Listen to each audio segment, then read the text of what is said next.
ప్రతి ఏటా తెలుగు సంస్కృతి, సాంప్రదాయాల పరిరక్షణలో భాగంగా మహిళలను ప్రోత్సహిస్తూ మహిళలకు రంగవల్లుల పోటీలు నిర్వహిస్తున్న ఆ ప్రజాభిమాని మాజీ కౌన్సిలర్ కనపర్తి రాజశేఖర్ ఆధ్వర్యంలో ఈ సంవత్సరం సంక్రాంతి సందర్భంగా ఏర్పాటు చేసిన ముగ్గుల పోటీలు సంబరంగా జరిగాయి. నెల్లూరు జిల్లా కావలి పట్టణంలోని వెంగళరావు నగర్లో కోలాహలంగా ఈ కార్యక్రమం జరిగింది. కావలి శాసన సభ్యుడు రామిరెడ్డి ప్రతాప్ కుమార్ రెడ్డి ఆయన సతీమణి ఆదిలక్ష్మితో కలిసి హాజరయ్యి విజేతలకు బహుమతుల ప్రదానం చేశారు. ఈ సందర్భంగా నిర్వాహకులను అభినందించారు. వైఎస్ఆర్సీపీ నాయకులు గంధం ప్రసన్న ఆంజనేయులు, షాహుల్, నెల్లూరు వెంకటేశ్వర రెడ్డి తదితరులు పాల్గొన్నారు.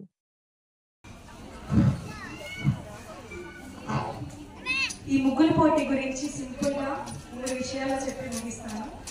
ఫస్ట్ విషయం ఏంటంటే ముగ్గుల పోటీలో పార్టిసిపేట్ చేయడంలోనూ మరియు ఈ సభకు విచ్చేయడంలోనూ కుల మత భేదాలకి అతీతంగా షావుల్ హమీద్గా కావడం చాలా ఆనందంగా ఉంది. అబ్దుల్లా గారు కూడా అలానే ఈ సంవత్సరం ముగ్గుల పోటీలో 6 మంది మొహమ్మదీయ సోదరి మండలు పార్టిసిపేట్ చేశారు. అదే చాలా సంతోషంగా ఉంది.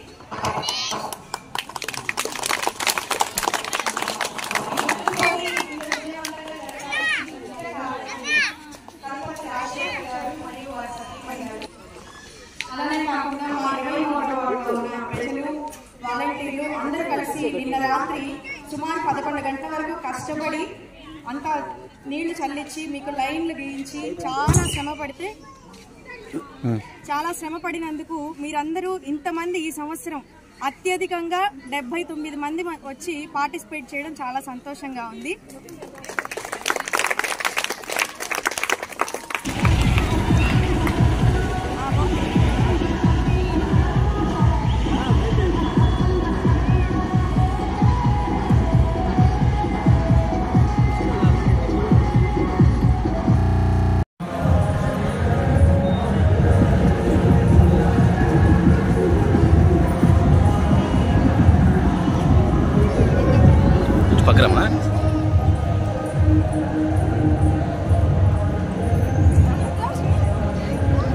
చిన్న కోరిక ఉంది. 4 నెలల్లో మన ప్రీతమ శాసనసభ్యులు రామిరెడ్డి ప్రతాప్ కుమార్ రెడ్డి గారిని 3వసారి మరలా శాసనసభ్యులుగా గెలిపించుకుంటే అతనికి మంత్రి అయ్యే అవకాశం ఉంది. కాబట్టి తప్పకుండా అతన్ని ఆశీర్వదించాల్సిన అవసరం ఎంతైనా ఉంది. ఎందుకంటే కరోనా 2 సంవత్సరాలు నేనున్నాను మీకని చెప్పి మన వార్డులో దాదాపుగా 18 మంది పేషెంట్లకి కరోనా నుంచి కాపాడిన ఏకైక వ్యక్తి మన ప్రీతం ప్రతాప్ కుమార్ రెడ్డి గారు. ఎందుకనంటే వాళ్ళు చేరినప్పుడు చనిపోయిన వాళ్ళు కూడా చాలామంది ఉన్నారు హాస్పిటల్స్కి వెళ్ళనంటే ఇంట్లోనే క్వారంటైన్లో పెట్టించిన సందర్భాలు కూడా, వాళ్ళకి మెడికల్ ఎయిడ్ ఇచ్చిన సందర్భం కూడా మన ప్రీతమ శాసనసభ్యులు రామిరెడ్డి ప్రతాప్ కుమార్ రెడ్డి గారు చేస్తున్నారు. కాకపోతే అనివార్య కారణాల వల్ల కలెక్టర్ గారి మీటింగ్తో ఉన్నందువలన రాలేకపోయారు. వాళ్ళ సతీమణి ఆదిలక్ష్మ గారు ప్రతి సంవత్సరం మనల్ని ఆశీర్వదించడానికి వస్తూ ఉన్నారు. కాబట్టి మీరందరూ ఒకసారి మరలా రాబోయే 3 నెలల్లో ఎలక్షన్స్ రాబోతున్నాయి. వాస్తవంగా ఇది ముగ్గుల పోటీలు కాబట్టి చెప్పకూడదు. కానీ ఇంత మంచి వ్యక్తుల్ని మనం మర్చిపోతే రేపు రాబోయే రోజుల్లో ఇన్ని సంక్షేమ పథకాలు అందించినా కూడా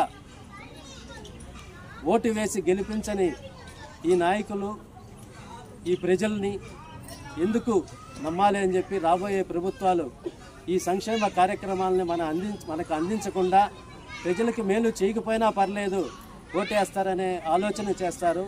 ఆ ఆలోచన చాలా భయంకరంగా ఉంటుంది. పేద ప్రజలు బయటకి పడాలి అని అంటే పేదరికంలోంచి తప్పకుండా వాళ్ళకి ఆర్థిక భరోసా కల్పించాలనే ఉద్దేశంతో మాత్రమే ఈ 33 రకాల సంక్షేమ కార్యక్రమాలని మీకు ప్రత్యక్షంగా అందిస్తున్నాడు. దానికి పరోక్షంగా దాదాపుగా 58 సంక్షేమ కార్యక్రమాలు మనకు పరోక్షంగా అందుతున్నాయి. ఇన్ని సంక్షేమ కార్యక్రమాలను అందిస్తున్న జగన్మోహన్ రెడ్డి గారిని, మన ప్రీతమ శాసనసభ్యులు రామిరెడ్డి ప్రతాప్ కుమార్ రెడ్డి గారిని రాబోయే 3 నెలల ఎలక్షన్స్లో మరొకమారు ఆశీర్వదిస్తారని తెలియజేస్తారు. స్నేహభావం పెంచుకోవడానికి, మానవ సంబంధాలు మరింత మెరుగుపరచుకోవడానికి ఇలాంటి మంచి కార్యక్రమాలని నిర్వహించడం మా మిత్రుడు కనపర్తి రాజశేఖర్ని మనస్ఫూర్తిగా అభినందిస్తూ ఈ అవకాశం ఇచ్చినందుకు ధన్యవాదాలు తెలియజేస్తూ సెలవు తీసుకుంటున్నాం. జై హింద్.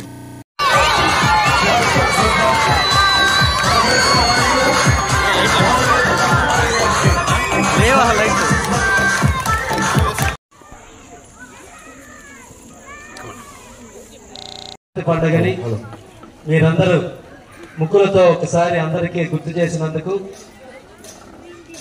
మరొక మారు హృదయపూర్వక కృతజ్ఞతలు తెలియజేస్తూ ఈ కార్యక్రమాన్ని ఉద్దేశించి గంధం ప్రసన్నాంజనేయులు గారిని మాట్లాడవలసిందిగా కోరుతూ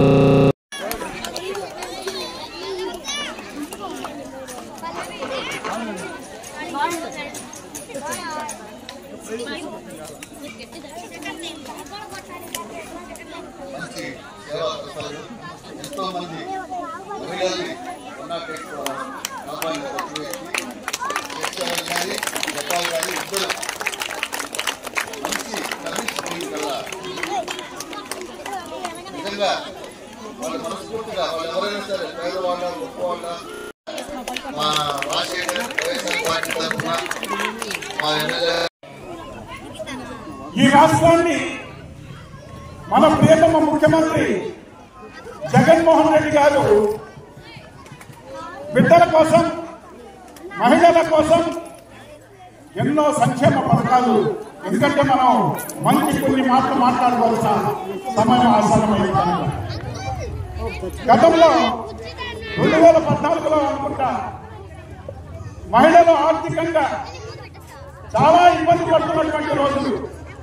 అప్పులు తెచ్చుకోవాలంటే గతంలో షేర్ములాని, ఉండమ్మ పుట్టుకట్ట అని కొన్ని మైక్రో ఫైనాన్స్ సంస్థలు వచ్చి ఈ పొదుపు మహిళలని గ్రూపులుగా చేర్చి వాళ్ళని 10 రూపాయలు వడ్డీ, 20 రూపాయల వడ్డీలకి బందీఖానం చేసి ఎవరన్నా కష్టంలో ఆ అప్పు తీర్చలేని పరిస్థితుల్లో వాళ్ళను నానా హింసలు పడుతున్నటువంటి ఆ రోజుల్లో ప్రియతమ నాయకులు దివంగత ముఖ్యమంత్రి రాజశేఖర రెడ్డి గారు, మన విజయమ్మ ఈ రాష్ట్రంలో ఉన్నటువంటి మహిళల యొక్క బాధలు గమనించి ఆ మహిళలు పడుతున్నటువంటి ఇబ్బందులు, ఎన్నో కష్ట నష్టాలకు ఈ మైక్రో ఫైనాన్స్ వల్ల ఇబ్బంది పడుతున్నటువంటి మహిళలకి ఒక మంచి చేయాలని చెప్పి రాజశేఖర రెడ్డి గారికి బ్యాంకుల ద్వారా విడిపించే ఏదైనా అవకాశం ఉంటే చూడాలని చెప్పినటువంటి మహాతల్లి విజయమ్మ. ఆయన ఆలోచించి ఆ రోజుల్లో అమరావతి పథకాన్ని ప్రవేశపెట్టినటువంటి మహానుభావుడు ఆయనకి చప్పట్ల ద్వారా జోహార్లు అర్పించారు.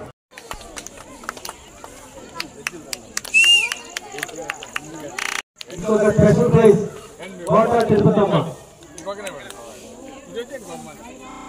సాకే మేఘన, మాధవి గారికి, పెద్దలు, రాష్ట్ర మైనార్టీ నాయకులు,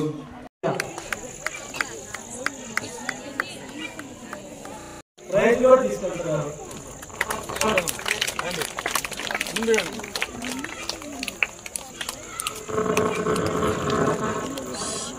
స్పెషల్ ప్రైజ్ దేవల్ల అనూష,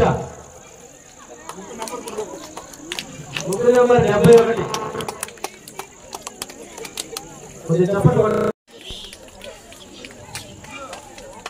అలానే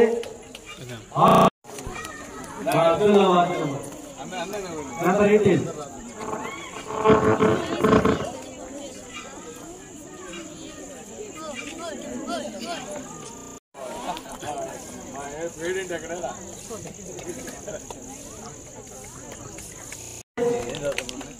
భాగవతుల సునీత,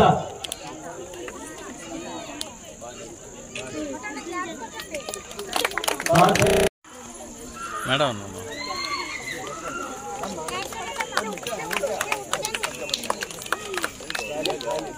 మేడంకి ఇస్తుంటారు సార్ ఒకసారి.